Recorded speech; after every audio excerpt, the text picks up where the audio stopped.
Hello everyone, good evening. This side Rohit, welcome to ed uncle. तो देखिए यार, जो आपको कराने जा रहा हूं that is a casting questions. ठीक है, क्वेश्चंस के बारे में बात करते हैं। ये क्वेश्चंस है ना, इस टाइप का क्वेश्चन आपको फंसाएगा और इजी तौर पे ही आएगा। और आपको फंसाएगा किस तरीके से, मैं इसका एक रीजन भी बताऊंगा कि इस तरीके से फंसाता है भाई ये। और आपका दिमाग पागल हो जाएगा, सर सही सीरियसली। और क्वेश्चंस ऐसे ही पूछेगा, बिल्कुल। क्वेश्चंस के साथ साथ कॉन्सेप्ट भी बताऊंगा। तो आपके लिए ये तो एक बहुत अच्छी चीज है ना यार। कास्टिंग का लेक्चर नंबर 9 चल रहा है। कर देखिए ना यार, जितना पढ़ा रहा हूं वही इनफ है। थोड़ा सा क्या करना है, मेहनत करनी है। आप थोड़ा सा 90% तो मैं ही करा रहा हूं कवर, 10% के लिए आपको थोड़ा सा बुक्स में जाना होगा, टेस्ट सीरीज लगानी होगी, सब कुछ लगाना होगा, ताकि न्यू क्वेश्चंस की आपकी आदत हो जाए। घुमा फिरा के पूछता है। तो इसी तरीके से हम लोग एईजेई में आगे बढ़ते जाएंगे, है ना। मैं कोई वो नहीं कर रहा हूं कि यार मैं फ्री फ्री बोल के आपको लिए फ्री में कुछ बेच रहा हूं। बेकार चीजें कुछ नहीं है, बेच भी नहीं रही हूं। सिर्फ यूट्यूब पे है ये। आप जाइए, सर्च करिए एई जेई की तैयारी। आप वहां पे देखोगे एड अंकल जेई एई की तैयारी पे आपकी इतनी सारी वीडियोस है, हर एक ब्रांचेस की है। हर एक फैकल्टी अपना अच्छा काम कर रहा है, ताकि आपके पास अच्छा कंटेंट जाए और आप कोई ना कोई एग्जाम निकाल लो। ठीक है बेटा, तो चलिए क्वेश्चन देखिए। ये रहा, ट्रू सेंट्रीफ्यूगल कास्टिंग। पहली बात, ये सेंट्रीफ्यूगल है क्या? सर ये परमानेंट के अंदर आती है। सबसे बड़ी चीज क्या है जी? सर ये परमानेंट कास्टिंग के अंदर आती है। परमानेंट कास्टिंग, आप ये देखिए, परमानेंट कास्टिंग के अंदर ये सभी चीजें अगर पूछी जा रही है तो ये अच्छी चीज है ना। तो परमानेंट कास्टिंग के अंदर एक वर्ड होता है सेंट्रीफ्यूगल। Centrifugal die casting. तो डाई कास्टिंग है। अब देखिए, अब तक तो आप क्या कर रहे थे, जो पैटर्न था वो वुड का ले रहे थे, है ना, वुड का, लकड़ी का बना के रख दे रहे। बट अब पैटर्न जो होगा वो परमानेंट होगा। वो टेम्परेरी था, this one is a permanent. तो परमानेंट किसका बना होगा? डाई का बना होगा। इसके 3 टाइप होते हैं बेटा।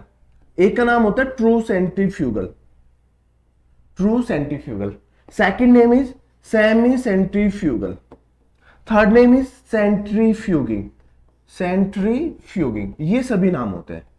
आप इन सभी चीजों को देखिए, पढ़ाया होगा, बताया होगा, ये सारी चीजें मैंने, ये वाली। ठीक है, तो ट्रू के अंदर क्या होता है सर? ट्रू, बिल्कुल ट्रू है। तो मींस आपकी जो गन बैरल्स होती है, गन बैरल्स, बिल्कुल गन बैरल्स, है ना, वे चीजें बनाई जाती है, गन बैरल्स होती है। अब जो क्वेश्चंस बनते हैं वो ट्रू से ही बन के आते हैं। जैसे मैंने आपको प्रीवियस क्लासेस में बताया कि ट्रू से ही बन के आते हैं। क्या कि इसके अंदर अगर आपको होलो पार्ट बनाना, होलो ही पार्ट है, गन बैरल। अरे गन की नली देखिए ना, गन बैरल, या फिर CI pipes, cast iron pipes, याद रखिए कास्ट आयरन पाइप्स। तो होलो पाइप्स बनाने के लिए, अब जैसे मैंने आपको प्रीवियस क्लास में, जो आपकी लेक्चर नंबर 7 था मे बी, उसमें आपको बताया था कोर, कोर की वजह से होलो पार्ट बनता है। किसके अंदर? सैंड कास्टिंग के अंदर। यहां पे नहीं बनेगा, तो नो कोर इज यूज। ये इंपॉर्टेंट है, नो कोर, कोर का यूज नहीं होता, कोर का नहीं होता। तो सेंट्रीफ्यूगल है तो इस तरीके से रोटेट करेगा। अरे बाहर की तरफ रोटेट करेगा, अरे हाँ या ना, ऐसे ऐसे रोटेट करता है, इस तरीके से रोटेट करता है। तो फोर्स कहां पे लगेगा? बाहर की तरफ, सेंट्रीफ्यूगल फोर्स। तो आप यही तो बोलते हो कि यहां से बाहर की तरफ लगा centrifugal force, that is FC equal to M R omega square. ये एक बड़ी प्यारी सी कंडीशन है। ठीक है, अब देखिए, होलो पाइप बनेंगे तो डाई के अंदर ये क्या करेंगे? रोटेट करेगा इस तरीके से। बता चुका हूं कि ये रोटेशन ऐसे करेगा, है ना, रोटेशन करेगा, रोटेट करेगा, ऐसे ऐसे पाइप घूमेगा। अरे लिक्विड मेटल डाला, जैसे पानी की बोतल है, ये समझिए, ये पानी की बोतल आप डाई समझिए, और इसके अंदर लिक्विड मेटल है। तो ये ऐसे रोटेट करता रहेगा, रोटेट करता रहेगा, रोटेट करता रहेगा, रोटेट करता रहेगा। तो थोड़ी देर बाद ये क्या हो जाएगा? सॉलिड में कन्वर्ट हो जाएगा। सॉलिड में कन्वर्ट हो जाएगा तो होलो पाइप्स बिल्कुल बहुत बढ़िया अच्छी चीज देते हैं बना के। गन बैरल्स और सीआई पाइप्स बहुत अच्छी चीज देते हैं बना के, मतलब जिसकी एक्यूरेसी बहुत ज्यादा है। तो पूछता है what is the casting yield? Casting yield कितनी होती है? कास्टिंग यील्ड कितनी होती है ट्रू सेंट्रीफ्यूगल के लिए? तो बेटा अप्रोक्सीमेट 100%। मैं फिर बोल रहा हूं, अप्रोक्सीमेट 100% होती है, अप्रोक्सीमेट। सर क्यों अप्रोक्सीमेट? कास्टिंग यील्ड का मीनिंग क्या होता है भाई? कास्टिंग यील्ड क्या है सर? ये क्या है कास्टिंग यील्ड? अरे देखिए, जो आपने लिक्विड डाला, पोर्ड करा, ठीक है, पोर्ड करा, तो आपके अंदर कैविटी के अंदर चला गया, बिल्कुल चला गया कैविटी के अंदर। उसके बाद जो हम लोग पढ़ रहे थे, देखिए समझिए, हम लोग ये पढ़ रहे थे ना, ऐसे ये लगाया, स्प्रू लगाया, ये लगाया। अगर हम कास्टिंग यील्ड की बात करें, कास्टिंग यील्ड तो क्या होती है सर? इसके अंदर गया हुआ लिक्विड, वेट ऑफ द, ये कास्टिंग है ना, वेट ऑफ द कास्टिंग है ना, तो आप लिखिए वेट ऑफ द कास्टिंग जो इसके अंदर गया, या फिर वॉल्यूम ऑफ द कास्टिंग लिख लीजिए। अगर आप ये नहीं लिखना चाहते तो वॉल्यूम से डिनोट करिए, volume of casting divide by total casting, total total total volume. और ये टोटल वॉल्यूम होती क्या है बेटा, अरे देखिए कास्टिंग की वॉल्यूम प्लस में गेटिंग सिस्टम, जो गेटिंग सिस्टम के अंदर जो गेटिंग सिस्टम आपने लगाया है ना, अरे कौन सा गेटिंग सिस्टम, जिसके अंदर आपका स्प्रो है, रनर है, ये सारी चीज है, ये सारा कंप्लीटली गेटिंग सिस्टम है। ट्रू सेंट्रीफ्यूगल के अंदर ट्रू नो गेटिंग सिस्टम, देखिए ट्रू के अंदर कोई भी गेटिंग सिस्टम नहीं होता, कोई भी गेटिंग सिस्टम नहीं होता। What a lovely concept sir, true के अंदर गेटिंग सिस्टम होता ही नहीं, बिल्कुल ही नहीं होता, नहीं होता ना getting system. True centrifugal know getting system, इसलिए कास्टिंग गिल्ड ट्रू के अंदर अगर ये वैल्यू 0 हो गई तो ये इससे कट जाएगा, तो 1% हो गया तो 100% हो गया कंप्लीटली, तो यूनिटी हो गया तो 100% बन गया, इसलिए ये बात समझ में आई ना। तो इस तरीके से चीजें रोटेट होती है, आपको पढ़ना है, मजे से पढ़ना है, काम करना है, ठीक है। तो लेक्चर्स में ये आपको देखने को मिल गया होगा प्रीवियस लेक्चर में कि ये कैसे रोटेट करता है, ठीक है। तो ये वाला चैप्टर आपका देखिए, ये रहा casting guild, what are lovely concept. देखिए कॉन्सेप्ट पे ध्यान दीजिए, क्या बढ़िया कॉन्सेप्ट आपको लाके मैंने दिया है, करेक्ट ना। इस तरीके से आपको पढ़ना है, ये सारी चीजें ध्यान में रखनी है। तो नो गेटिंग सिस्टम, अब देखिए प्रीवियसली क्वेश्चन कैसे फंसाया, इजी है, डिफिकल्ट नहीं है। कहता है कि true centrifugal casting process in horizontal configuration is to be using for casting a metallic cylinder with outside diameter. तो प्लीज लिखिए given outside diameter is 0.275 meter, 0.275 meter and inside diameter is 0.250। कहता है कि G फैक्टर, और G factor की value देखिए क्या कहता है, G factor is ratio of centrifugal force, correct, ratio of centrifugal force divide by the rotating casting metal to its weight, weight की बात कर रहा है बेटा WT, करेक्ट ना। तो G को अगर मैं लिखना चाहूं तो G को क्या लिख सकता हूं बेटा, mr omega square divide by mg। अब देखिए ये m से मास कट गया, तो g की जो वैल्यू बची मेरे भाई वो बच गई r omega square divide by g। What a lovely concept is 65, तो g की वैल्यू गिवन है आपकी 65, ठीक है, equal to r omega square divide by g, ये लिख लीजिए। तो देखो 65 गिवन थी भाई, मैंने भी 65 लिख दी, कोई प्रॉब्लम यहां तक किसी को नहीं प्रॉब्लम होगी। अब प्रॉब्लम हुई यहां से आके, बिल्कुल अब प्रॉब्लम क्रिएट हो गई। प्रॉब्लम क्या क्रिएट हुई, यही तो एग्जामिनर का खेल था, यही तो एग्जामिनर खेलता है। अब ये देखिए, ये कहीं बहुत रेयर हमने पढ़ा है पर जी फैक्टर का पढ़ा हुआ हमने कई साल पहले पढ़ा था। अब क्वेश्चंस पूछता है, ये बताइए, और पूछा है recently, what about the G factor, what is the G factor, तो ratio of centrifugal force divide by weight, UP RVNL JE के क्वेश्चन में पूछा हुआ है, जूनियर इंजीनियर के पेपर में पूछा हुआ है, ये कॉन्सेप्ट बन के आ गया, ठीक है। कहता है कि the minimum rotation speed in RPM, N पूछा हुआ था भाई। अब देखिए जब ये एन पूछा हुआ है तो दो चीजें बन के आ गई सर, जो ये अब देखिए डिपेंडेंट कहां हो गया, जी रेडियस पे हो गया। अब रेडियस की वैल्यू है 2, मैं निकालूंगा 3, कैसे, सुनना, रेडियस निकालता हूं तो बेटा आर आउटर ले लो एक बार आर इनर ले लो, और एक बार ले लो मीन।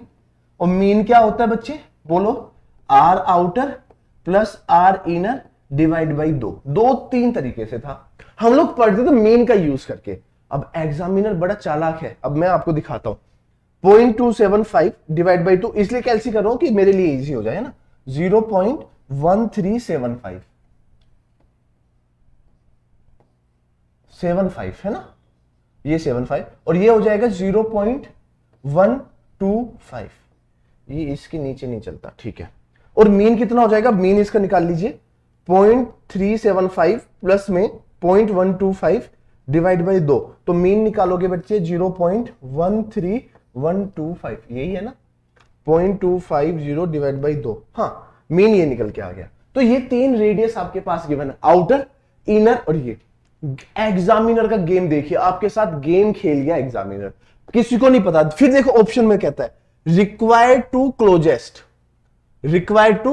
ये है। और ग्रेविटी जी की वैल्यू देखो, जी की वैल्यू भी उसने ऑलरेडी गिवन दी गई है, 9.8 मीटर पर सेकेंड स्क्वायर। क्या इतनी बात समझ में आ गई सर? जी फैक्टर तो आपने कल की क्लास में नहीं पढ़ा है, बट देखो ना, खुद बोल रहा है वो कि जी फैक्टर का मतलब ये होता है centrifugal force divide by wait.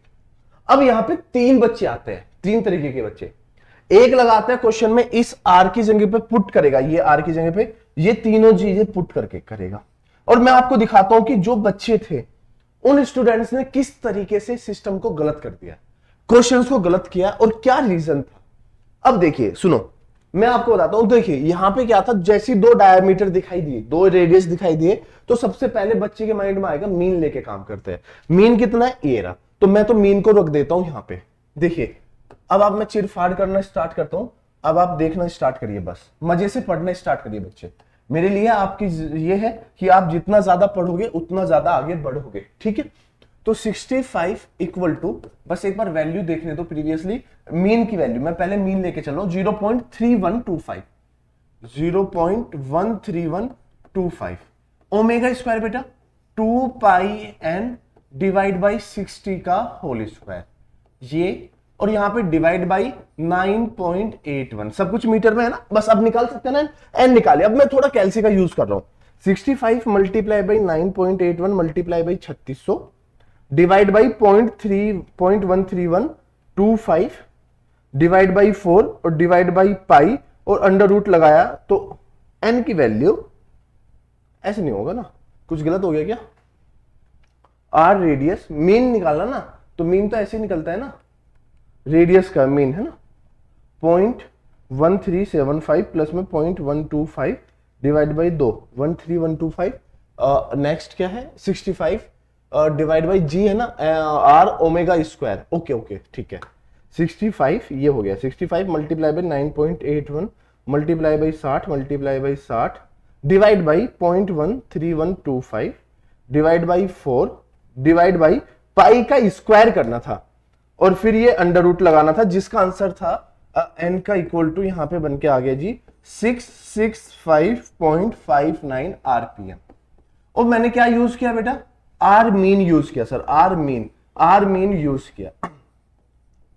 अब दूसरा कॉन्सेप्ट, अब बच्चा क्या करेगा sir, 65 equal to divide by 9.81, ये सिंपल सी बात, multiply by 3600 multiply by 4 multiply by pi का स्क्वायर मल्टीप्लाई बाई एन का स्क्वायर। सर ये क्या किया, अरे ओमेगा की स्क्वायर, ये वाला पूरे का पूरा यहां पे खोल के रख दिया, ठीक है। अब मीन ले लो इनर 0.125, अब इसको सोल्व करके देखो, 65 मल्टीप्लाई बाई 9.81।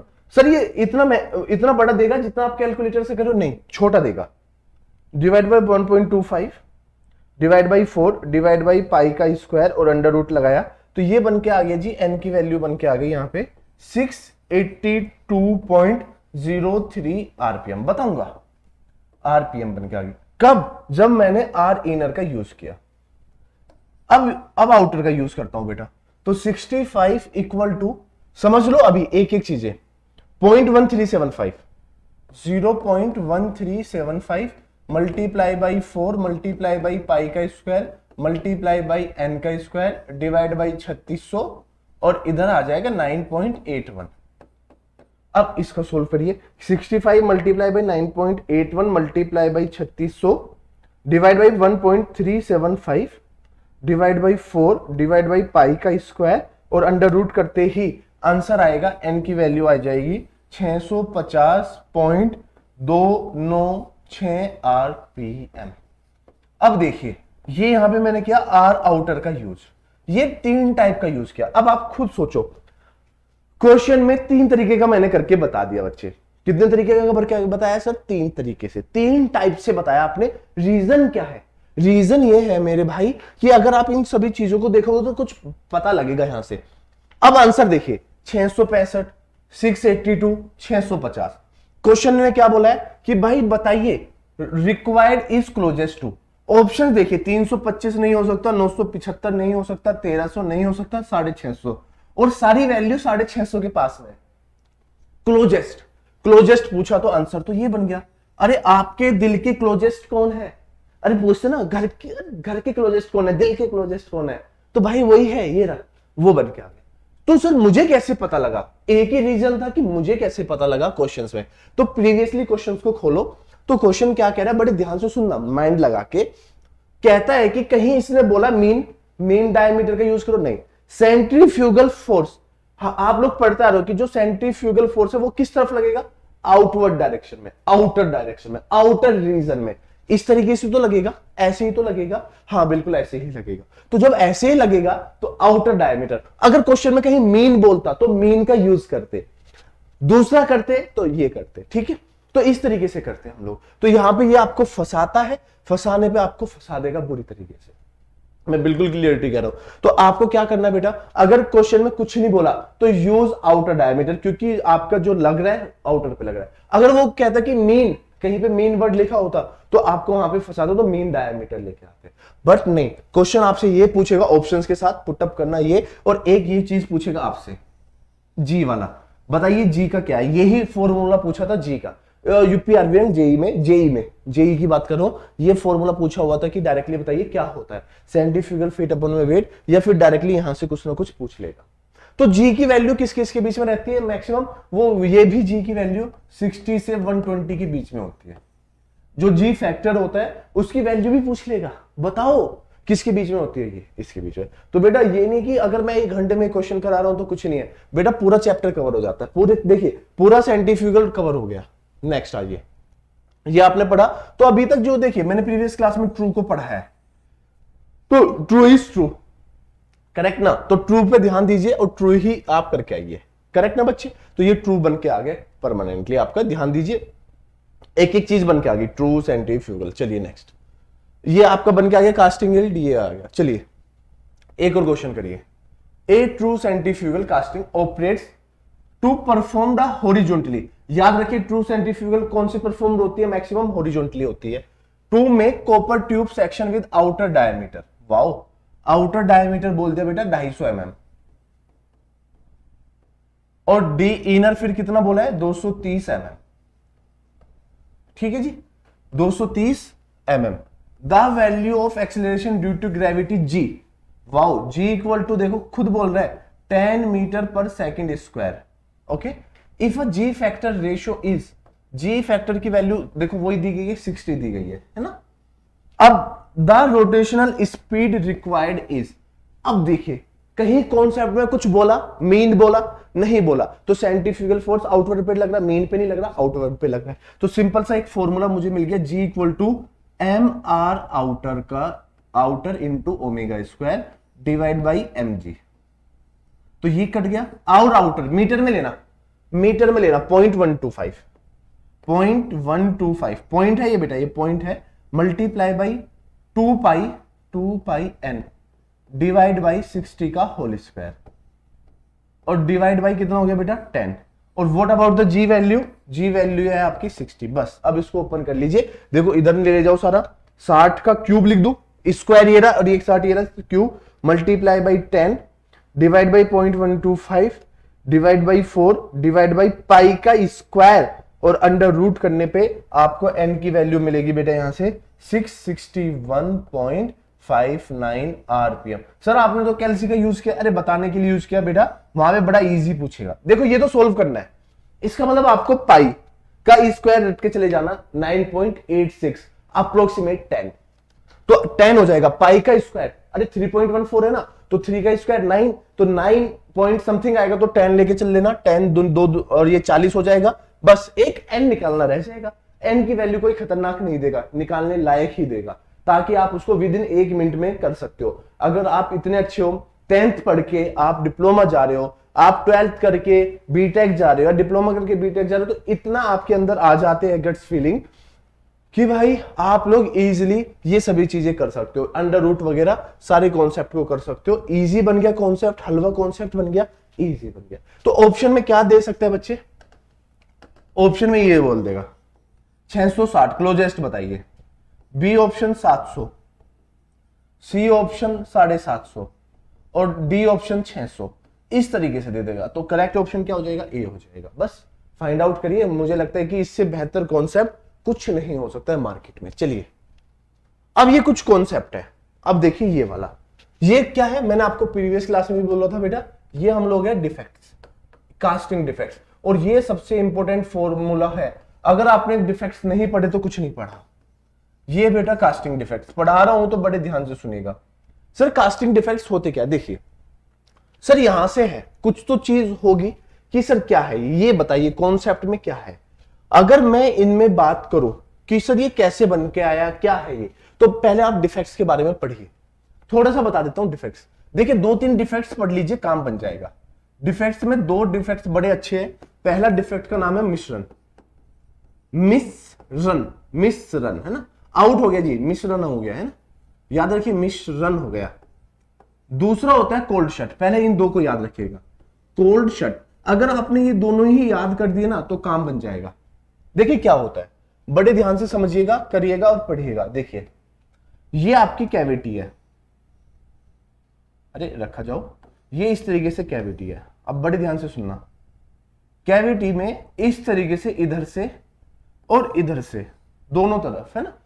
कोल्ड शट भी यही, दोनों चीजें सेम दिखाई देगी आपको, दिखाई दोनों सेम देगी पर काम अलग अलग होगा। देखिए कोल्ड शट में क्या होता है, इसमें क्या होता है, देखिए मिश्रण, आप अपनी मिश्रण मतलब आप क्रिकेटर खेल रहे हैं, रन आउट हो गया, मतलब मिस हो गया, रन आउट हो गया, सिंपल से। तो रन आउट कब होता है, जब क्रीज से बाहर होता है, ध्यान से रखना। तो मिश्रण में एक तरफ से लिक्विड को फ्लो किया जाएगा, यहां से क्या किया जाएगा, लिक्विड को फ्लो किया जाएगा, यहां से मेटल पोर्ड किया जाता है। ध्यान से सुनना, मेटल पोर्ड किया गया, तो मेटल पोर्ड किया गया तो ये धीरे धीरे इसके अंदर जाएगा और ये इधर की तरफ बढ़ेगा, ऐसे बढ़ता जाएगा, ऐसे बढ़ता जाएगा। बस ये क्रीज थी, यहां तक पहुंचना था, बट ये यहां से पहुंचते पहुंचते क्या हो गया, यहीं पे ही आउट हो गया, मतलब ये एमपीटी रह गया। ये क्या रह गया जी, एमपीटी रह गया। तो किसका रीजन था, रीजन क्या है, रीजन पूछेगा, रीजन पूछेगा, insufficient fluidity, insufficient fluidity, liquid metal की फ्लूइडिटी है ही नहीं है, इनसफिशिएंट फ्लूइडिटी, पहली चीज तो ये पूछेगा। दूसरा, सर पोरिंग टेम्परेचर कम है, मतलब टेम्परेचर में कमी है, टेम्परेचर डिक्रीज है, टेम्परेचर कम है, जिसकी वजह से पोरिंग टेम्परेचर की वजह से ये सारा काम हुआ है। कोल्ड शट क्या होगा, कोल्ड शट सुनना, दोनों तरफ से लिक्विड मेटल को पोर्ड किया जाएगा, बोथ साइड। अब यहां से किया जाएगा तो ये ऐसे आगे बढ़ेगा, ये इधर से जाएगा, ये आगे बढ़ेगा, बट कहीं बीच में आके ये दोनों क्या हो जाएंगे, फ्यूज ही नहीं होंगे, मतलब मिलेंगे ही नहीं, नॉट फ्यूज। तो नॉट फ्यूज वर्ड आ जाएगा, क्या आ जाएगा जी, नॉट फ्यूज्ड आ जाएगा। तो फ्यूज ही नहीं हुई दोनों स्ट्रीम, और जब दोनों स्ट्रीम फ्यूज नहीं हुई, दैट्स मीन डियर कि ये आपका कोल्ड शट की कंडीशन है, तो मिले ही नहीं है, तो बीच में डिफेक्ट बन के आ गया। तो मतलब केक बन, अरे होता नहीं, केक के बीच में आप गिफ्ट रख देते हो, तो आधा केक इधर आधा केक इधर, दोनों केक आपस में मिले ही नहीं है। अरे यार दिल ही नहीं मिले लोगों के। देखिए पहला इंसान दूसरे को पसंद करता है, दूसरा पहले को पसंद करता है, दोनों चले, बीच में एक तीसरा बंदा आ गया, दोनों को अलग कर दिया, फ्यूज ही नहीं हुए, cold shut. Reason, insufficient fluidity और टेम्परेचर। कॉन्सेप्ट देखो, अब देखिए प्रीवियस, अरे पेज मत ऐड हो भाई, ये प्रीवियस, कहीं लिखा है मिश्रण, बिल्कुल मिश्रण लिखा है, क्यू कहां पे मिल रहा है बेटा, इनसफिशिएंट, देखो इधर देखो, यहां पे आओ सर, इनसफिशिएंट फ्लूइडिटी, तो उठाओ इनसफिशिएंट फ्लूइडिटी पर टिक कर दो, ठीक है करेक्ट। तो क्यू का चौथा देख लो, ये सी ऑप्शन तो हो ही नहीं सकता। अब बच गए 3 ऑप्शन, कैसे कैटेगरी, ठीक है। इसके बाद सर एक वर्ड दिया है blow holes, P, blow holes. ये ब्लो होल्स क्या होता है, ब्लो होल, तो ब्लो होल्स क्या है सर, ये मैंने बताया था कि बेटा जब आप परमेबिलिटी, याद करिए वो है पति वाला कॉन्सेप्ट है ना, तो उस कॉन्सेप्ट में क्या बताया था कि कास्टिंग हो जाती है, डिफेक्ट, मतलब गैसेज अंदर ट्रैप हो जाती है और बाहर निकलती है, तो होल्स क्रिएट करती है, ब्लो होल्स क्रिएट करती है। तो क्या रीजन था, पुअर परमेबिलिटी। अगर परमेबिलिटी कम हुई तो गैसेज अंदर ट्रैप हो जाएगी, ब्लो होल्स क्रिएट हो जाएंगे। तो याद करिए ब्लो होल्स, पुअर परमेबिलिटी, याद रखिए क्यू, पी का तीसरा, तो पी का तीसरा ढूंढो, पी का तीसरा ये रहा, क्यू का ये रहा, ये, तो ये ऑप्शन भी हट गया, करेक्ट है। तो अब बचते हैं 2 ऑप्शन, यहां पे बन गए। अब देखिए 2 है, हॉट टीयरिंग और वॉश। वॉश क्या होता है, वॉश को सुनिए, बड़े ध्यान से सुनना, जो वॉश है, अब ये होती है वॉशिंग। अब सपोज करो यहां से आ रहा है ये लिक्विड मेटल, ये कैविटी है, याद रखो अब तो यार ये कैविटी है। तो क्या होगा, जब लिक्विड मेटल आ रहा होगा ऐसे, तो यहां से बताओ सैंड को थोड़ा सा उखाड़ लिया इसने, ये ऐसे उठा लिया, इरोजन कर दिया वो, अरे पकड़ लिया, ऐसे कर लिया है ना, ये वाला, तो धोता हुआ चला गया ना, तो ये वॉश हो गया। इस कंडीशन को बोलते हैं वॉश हो जाना। तो वॉश मतलब धोते हुए चले जाना, तो सैंड को धोते हुए चला गया ऐसे। तो इसकी वजह से देखो ये क्या वर्ड बोलते हैं हम लोग कि अगर मिट्टी अपनी जगह से उठ जाए, मृदा अपरदन, सिविल इंजीनियर याद रखिए, है ना, सिविल इंजीनियर में नहीं होता, अरे ये तो हम लोग बेसिक पढ़ते हैं 7th में, मृदा अपरदन, मैंने भी हिंदी मीडियम में पढ़ा था, मृदा अपरदन है ना, सैंड इरोजन, तो सैंड इरोजन हो गया, तो बेटा एस का बन गया दूसरा, तो एस का बन गया दूसरा, तो ऑप्शन एस का नहीं, वॉश है ना, हाँ एस का दूसरा बन गया ना, हाँ वॉश हो गया ना, ठीक है। और हॉट टीयरिंग, तो हॉट टीयरिंग बन गई आपकी पुअर कोलैप्सिबिलिटी, तो ये बन गया जी आपका पुअर कोलैप्सिबिलिटी बन के आ गया। तो ऑप्शन क्लियर ना, hot tearing poor collapse. Sir ये कोलैप्सिबिलिटी क्या होती है? ये आपका सैंड की प्रॉपर्टी होती है। कोलैप्सिबिलिटी क्या होती है? टीयरिंग। अरे टीयर का मतलब क्या होता है? कोलैप्सिबिलिटी। ये मैंने पढ़ाया है क्या? हाँ पढ़ाया होगा, ये देखना, आप देखना लेक्चर फ्राइडे वाला, मतलब कल वाला लेक्चर जो हो चुका है उसमें देखना, ये कोलैप्सिबिलिटी वाला है, तो हॉट टीयरिंग होता है, वॉश देख लेना, ठीक है। तो ये आपके ऑप्शंस बन गए, इस तरीके से ऑप्शन को कैटेगराइज किया जाता है, तो ये बन गया आपका ऑप्शन, ठीक है बच्चे। तो ऐसे ऐसे ऑप्शंस आएंगे, तो ध्यान में रखना है, आपको पढ़ना है और ध्यान से रखिए। चलिए नेक्स्ट।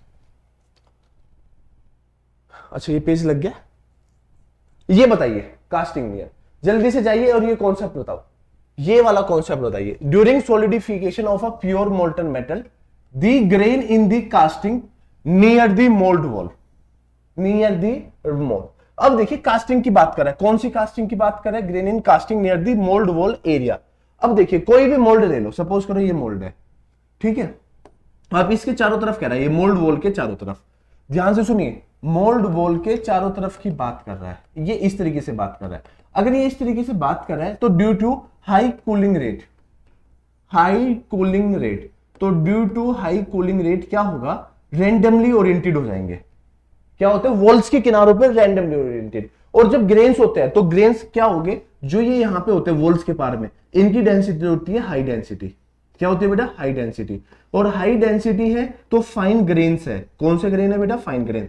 तो पहली बात तो फाइन ग्रेन्स है, कोर्स हट जाएगा, कोर्स हट जाएगा, ठीक है। फाइन एंड ऑर्डर नहीं होगा, रैंडमली ओरिएंटेड होगा, क्योंकि हाई कूलिंग रेट है तो यहां पे आ जाएगा, कभी यहां आ जाएगा, कभी यहां आ जाएगा, तो रैंडमली ओरिएंटेड। तो B option is correct, fine and randomly oriented. Coarse नहीं होंगे, कोर्स नहीं होंगे, इस चीज का ध्यान रखना। तो ये आपका कॉन्सेप्ट बन के आ गया। तो देखिए ऐसा ऐसा कॉन्सेप्ट बन के आएगा ना, तो आप अगर आएगा तो आपको फंसना नहीं है बच्चे, फंसना नहीं है। चलिए नेक्स्ट कॉन्सेप्ट। चलिए एक क्वेश्चन था यहाँ पे जो मुझे आपको कराना था, होमवर्क भी दिया था। तो सबसे पहले तो आप एक काम करिए, कहां चला गया होमवर्क? डिलीट कर दिया क्या? डिलीट हो गया क्या? Oh my God what a busy day. वो जो होमवर्क दिया था आपको करना है प्लीज उसको, ठीक है। चलिए कोई नहीं, चलो इसको भी देखते हैं, ठीक है। चलिए अब कुछ चीजें बढ़ते हैं। तो हाँ डिफेक्ट में था, वॉश हो गया, ये हो गया, हॉट टीयरिंग होगी, ऐसे काफी चीजें आप पढ़ते रहना, मैं बीच बीच में बताता रहूंगा आपको क्या क्या होगा। चलिए नेक्स्ट कौन, एक चीज और पढ़ते हैं यहाँ पे। देखिए बड़े ध्यान से पढ़ना है। अब आपसे पूछेगा कॉन्सेप्ट, है ना।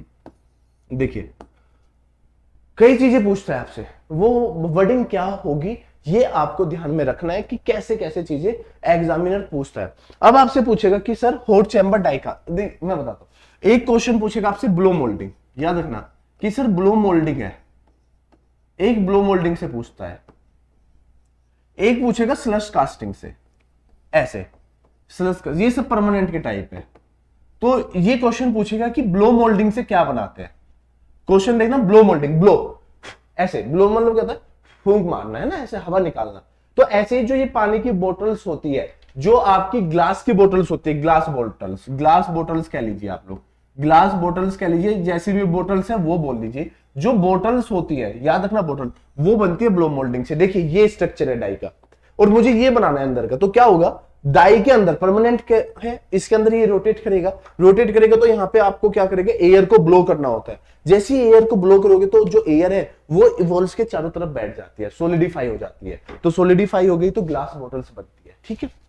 तो ब्लो मोल्डिंग से ग्लास बोटल्स। अब बोलते हैं स्लश कास्टिंग। ये देखिए स्लश कास्टिंग, ये क्या है सर? ये बताइए। देखिए ये भी परमानेंट है, इससे बनता क्या है? बनते क्या है ये सबसे बड़ा इंपॉर्टेंट है। स्टैचू का नाम सुना है? स्टैचूज हो गए, टॉयज हो गए। अब देखिए कैसे होते हैं सर स्टैचू, टॉयज।